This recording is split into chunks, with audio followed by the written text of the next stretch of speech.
Ladies and gentlemen, it's a great pleasure, an honor, and a privilege to address the 10th Forum of Civilizations here in Rhodes at a very exciting point in time.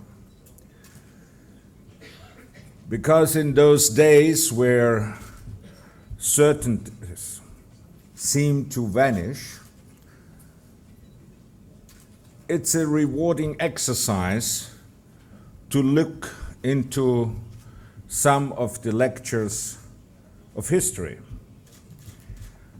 And one of the lectures of history is that victories throughout the last 200 years mainly were celebrated by default. It started with the first total war that 200 years ago Napoleon tried to initiate when he tried to conquer Russia. And when he was losing this first total war by default. And the same is true for the default of the communist empire at the end of the 20th century, and subsequently the establishment of the so-called unipolar world.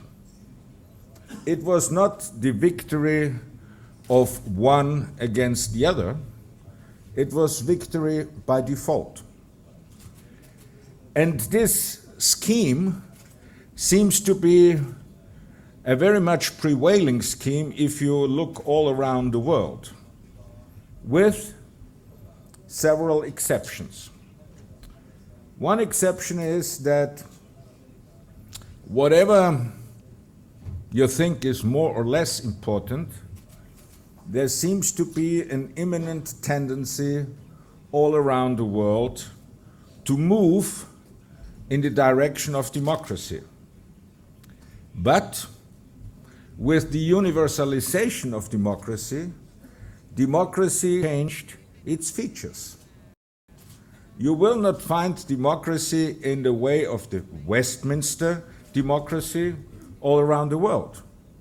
You will find different democracies, which means that wherever democracy is established, it is established against the background of a very specific cultural tradition and a political civilization, which leads to the fact that the democracy in the United Kingdom or in the United States or in Austria, within this small group, has a lot of differences, and it differs a lot with other places in the world. But nevertheless, there is an imminent tendency into stronger democratization. There is a second tendency that is not as, let's say, persuasive like the one for democracy. This is the question of a degenerating efficiency of the economic growth process. What do we observe? The most productive growth driver in the economic history was the industrial civilization.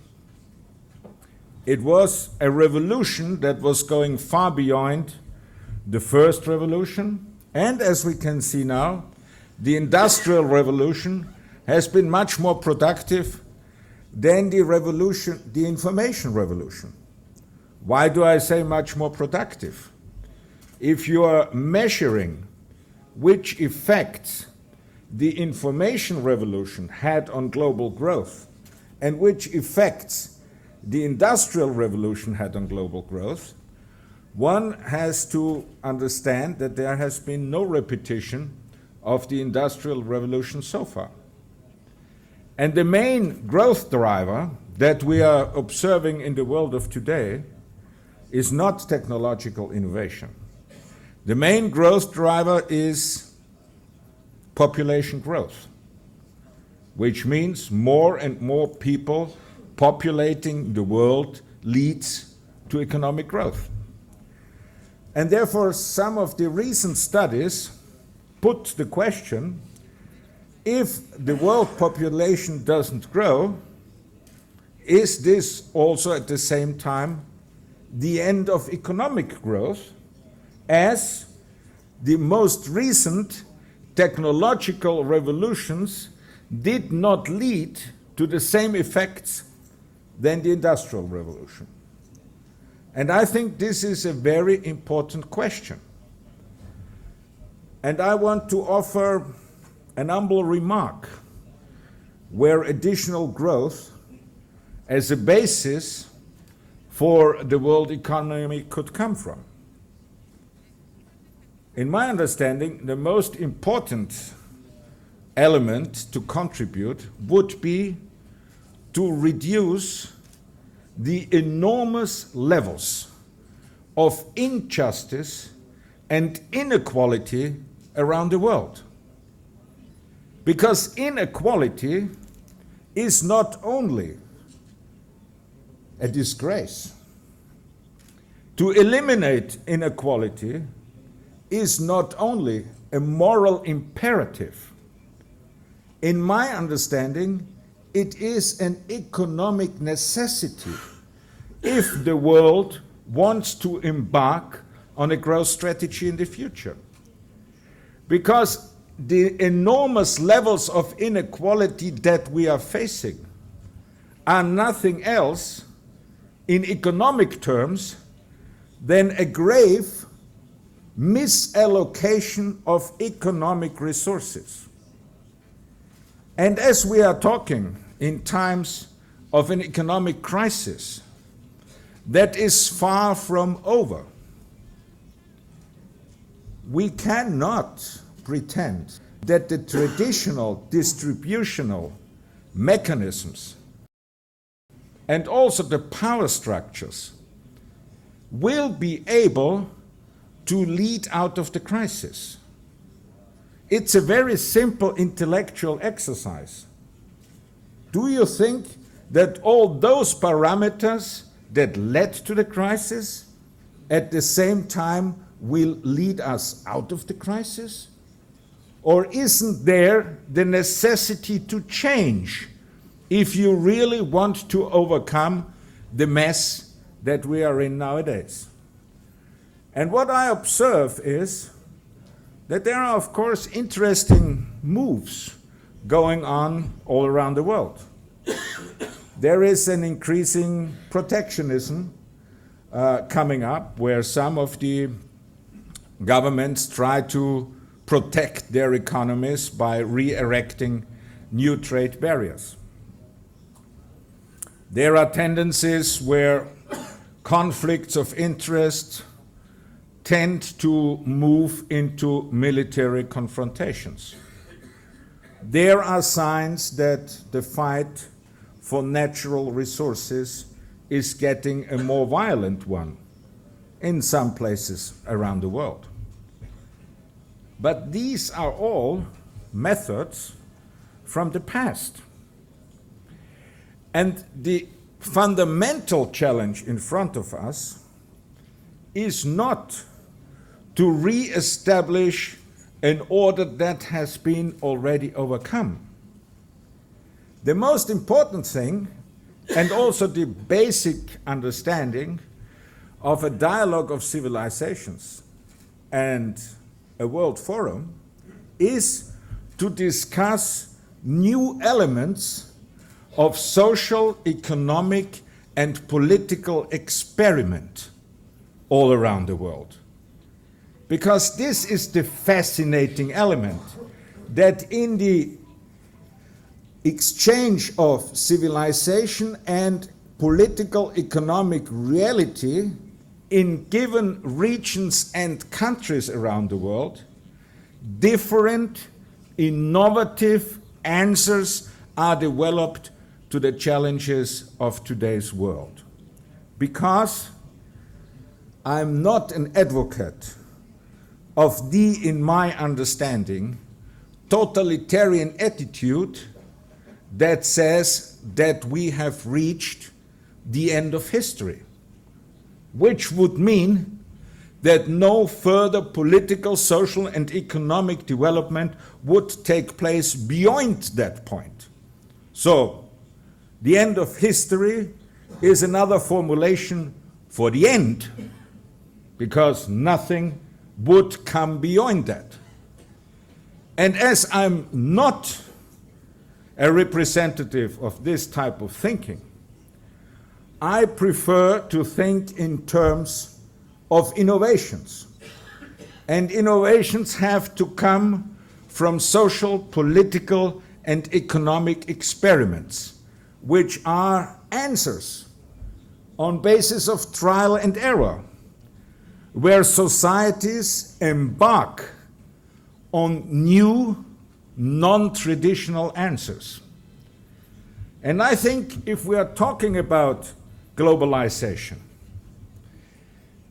and the more interconnectivity of the world, the right answer is not protectionism, but an answer could be given by strengthening domestic demand. And strengthening domestic demand not necessarily means more consumption.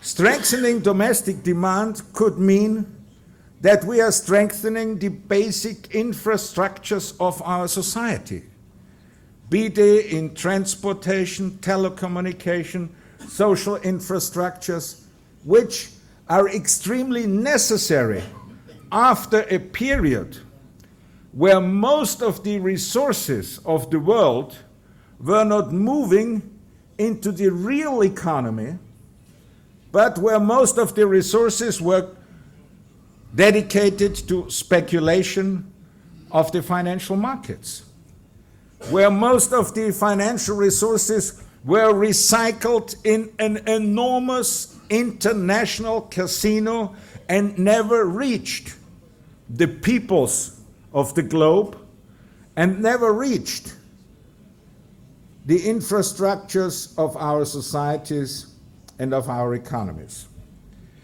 And therefore, I think that it is so important to meet here for the 10th time in Rhodes and to learn from experiences from all around the world, where under different political heads, under different civilizational traditions, experiments and innovations are tried out.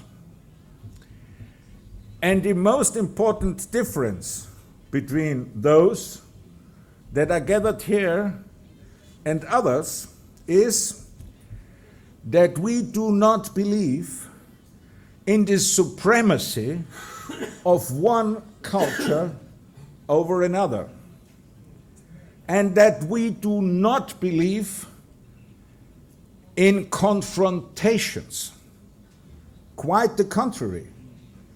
We are coming from a tradition that says all the cultures have their equal rights, and dialogue is the relevant answer to supremacy thinking. And we come from a tradition where we say we have to replace confrontation by cooperation. We have to come together and to reconcile the different interests in order to avoid the extermination of our globe. And this is not only true for the nuclear bomb, this is not only true for the environmental setup of our globe, this is also true for many of the so-called small conflicts that seem to be small at the beginning, but in a globalized world have the tendency to involve the entire world at a very rapid pace. Because governments alone are not controlling the situation anymore totally, even if they would want. There are many actors in society, within society, that can determine the direction and the vector of history today. And by the way, most of the conflicts that we are observing nowadays are not conflicts between nations or between states, but most of the conflicts are within states and within societies, and very often have the tendency to become regional and global. And therefore, the two underlying principles, dialogue instead of supremacy thinking, and cooperation instead of confrontation, are the two leading ideas that should mobilize the innovative potential of all the cultures and societies around the world in order to solve the ardent problems of the billions of people that are habitating our globe today. Therefore, happy birthday, the Rhodes Forum, for the 10th time.